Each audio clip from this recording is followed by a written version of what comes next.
hari ini merasa terpanggil harus nengok petugas-petugas kita, prajurit-prajurit kepolisian yang cedera. Selama ini ada lebih 40 yang cedera. 40 berapa? 43 yang cedera. Sebagian besar sudah pulang.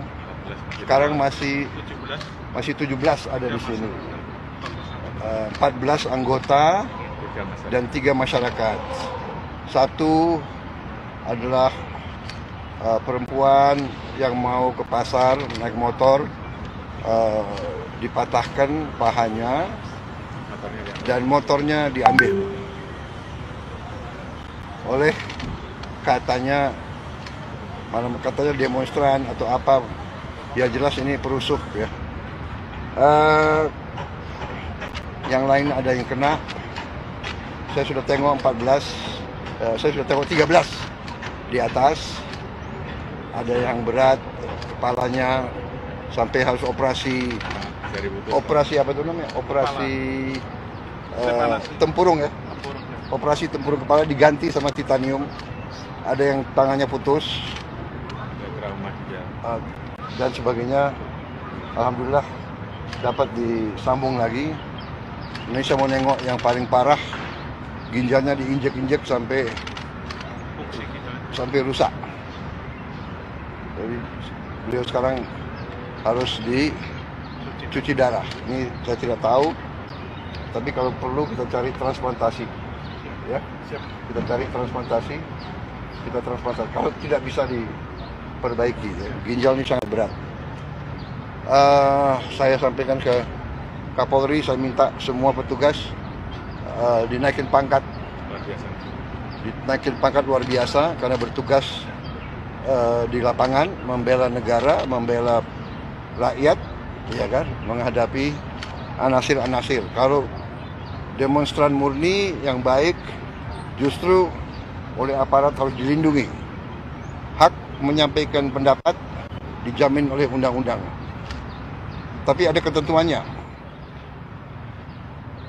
Demonstrasinya harus damai, harus sesuai undang-undang.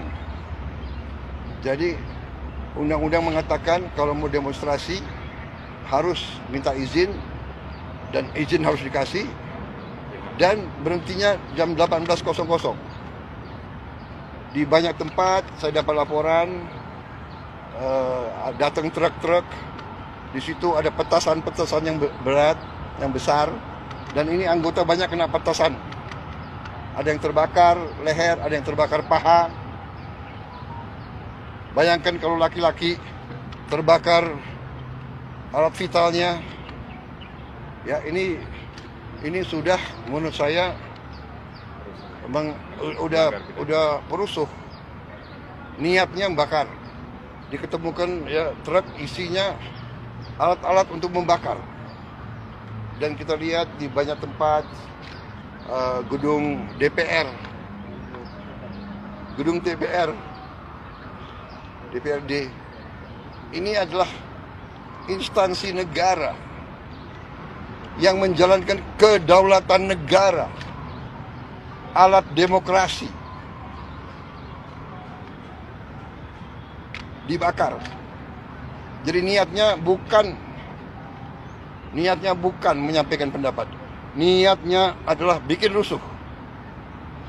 Niatnya adalah mengganggu kehidupan rakyat. Niatnya adalah menghancurkan upaya pembangunan nasional untuk menghilangkan kemiskinan. Pemerintah kita berjuang keras untuk membela rakyat kecil. Pemerintah saya, semua program saya untuk membela rakyat kecil. Saya kumpulkan semua pengusaha besar, saya katakan kamu sudah besar, kau kerja. Dan kalau kau kerja dengan baik, kau penting. Berarti kau menciptakan lapangan kerja. Saya harus urus yang paling lemah, yang paling miskin.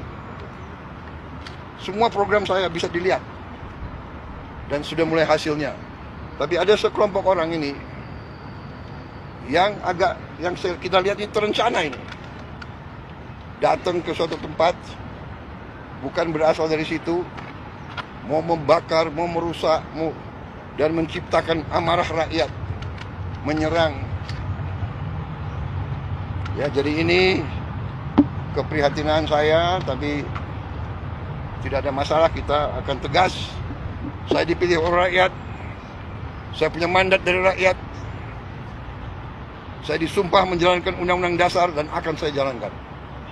Saudara-saudara, saya datang karena polisi kadang-kadang ya namanya menegakkan hukum, kadang-kadang ada yang khilaf, kadang-kadang ada keterpaksaan. Ya, kalau ada korban yang benar-benar salah adalah yang buat kerusuhan, sampai rakyat tidak berdosa korban. Dan polisi sudah tegas menindak anggotanya yang mungkin keliru. Ini sedang diselidiki.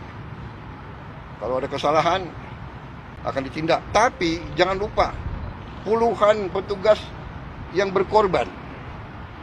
Polisi siang malam menjaga keamanan di seluruh pelosok tanah air. Ya. Jadi saya sebagai kepala negara, kepala pemerintah, saya merasa harus nengok mereka, keluarga mereka, orang tua mereka, anak mereka ada di situ. Saya ucapkan terima kasih atas negara. Saya perintahkan mereka diberi penghargaan, naik pangkat, masuk sekolah. Dan ingat, di Sulawesi Selatan 4 ASN, orang tidak bersalah, orang tidak berpolitik, korban.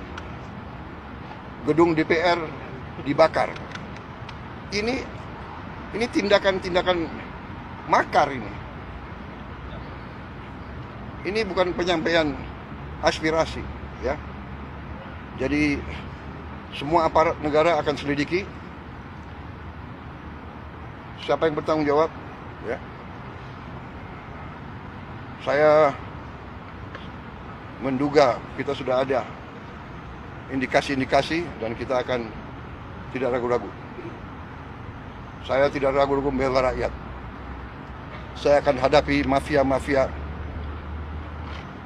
yang sekuat apapun saya hadapi atas nama rakyat.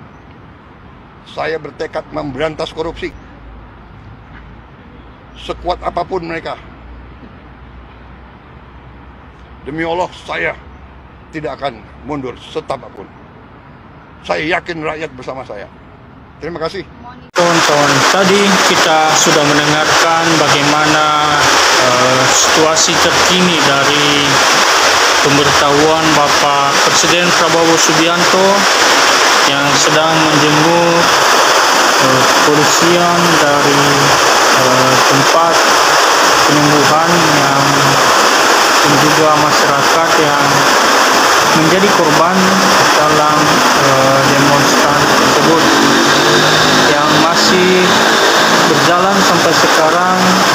Demonstran untuk ada beberapa tuntutan mereka untuk terus diikuti. Dan tadi Bapak Prabowo Subianto datang ke tempat di mana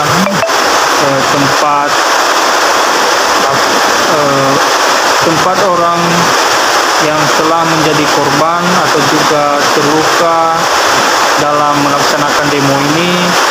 Ada beberapa seperti polisi tadi, tentunya kita sudah mendengarkan beberapa orang, dan juga sebagian masyarakat yang telah dirawat dari sekarang dari tuntutan tersebut. Dan tentunya kita berharap Bapak Presiden Prabowo dapat melihat bagaimana situasi hari ini dan apakah dan apa tindakan yang akan diambilnya selanjutnya sebelum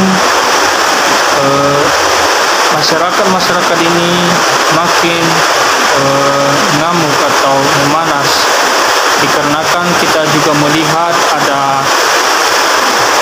di bagian pemerintahan tidak turun untuk mendengarkan aspirasi dari kawan-kawan masyarakat dan juga mahasiswa dalam menyampaikan sebuah yang ketidakadilan untuk masyarakat seluruh Indonesia. Dan tentunya kawan-kawan dapat melihat bagaimana situasi terkini dan mendengarkan tadi dari Bapak Presiden Prabowo Subianto, dan bagaimana menurut kawan-kawan, berikan pendapatnya di bawah kolom komentar. Sekian dari saya, terima kasih.